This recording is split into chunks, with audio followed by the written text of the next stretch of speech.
6 राज्यों के 7 विधानसभा सीटों पर चुनाव हुए थे 3 तारीख को और उसके नतीजे अब आ गए हैं। अधिकतर सीटों पर भारतीय जनता पार्टी ने जीत हासिल की है।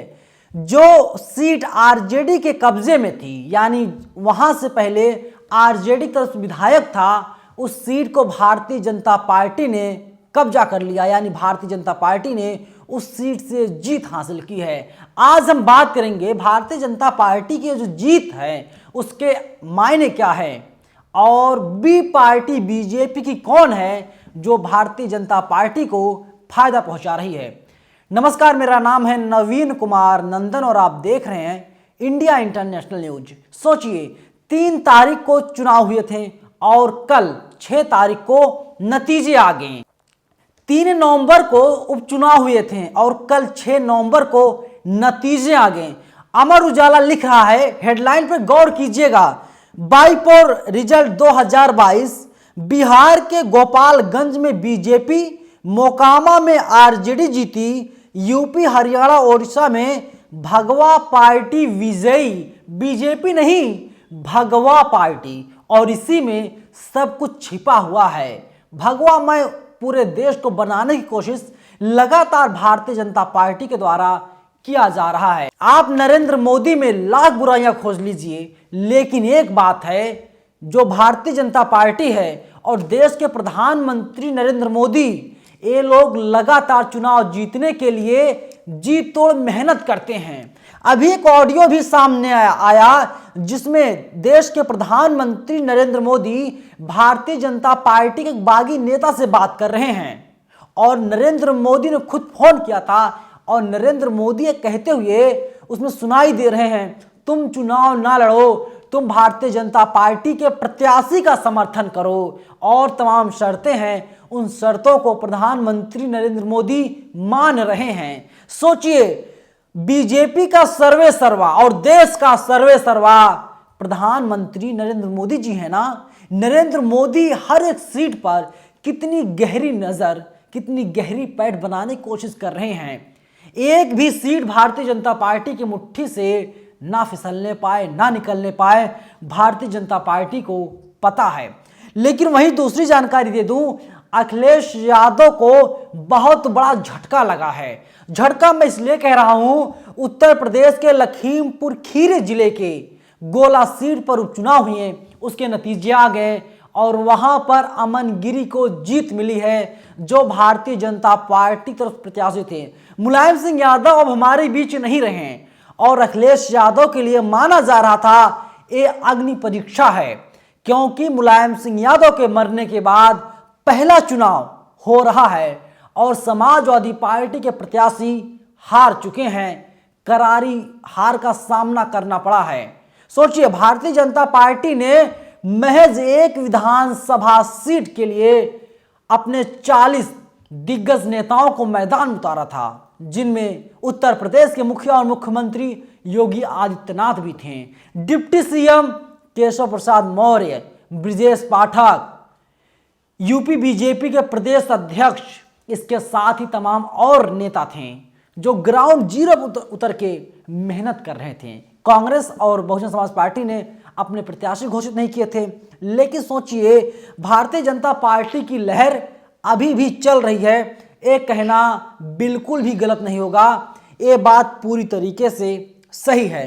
अमर उजाला आगे लिखता है, बिहार, हरियाणा, यूपी व महाराष्ट्र समेत 6 राज्यों की 7 विधानसभा सीटों पर हुए उपचुनाव के नतीजे आने लगे हैं। उत्तर प्रदेश, हरियाणा और बिहार की एक एक सीट पर हुए उपचुनाव में भाजपा प्रत्याशी ने जीत हासिल की है। महाराष्ट्र की अंधेरी ईस्ट सीट पर उद्धव गुट की प्रत्याशी की जीत हुई है।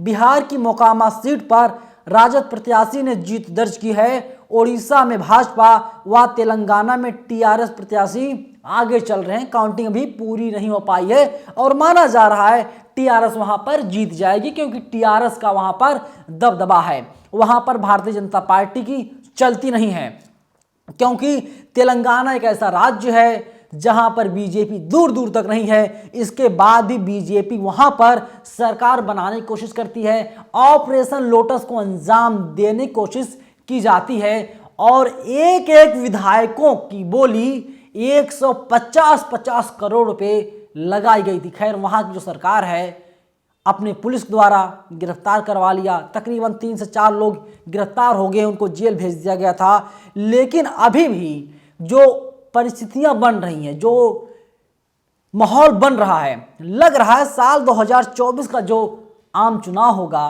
भारतीय जनता पार्टी की राहें उसमें आसान होने वाली हैं।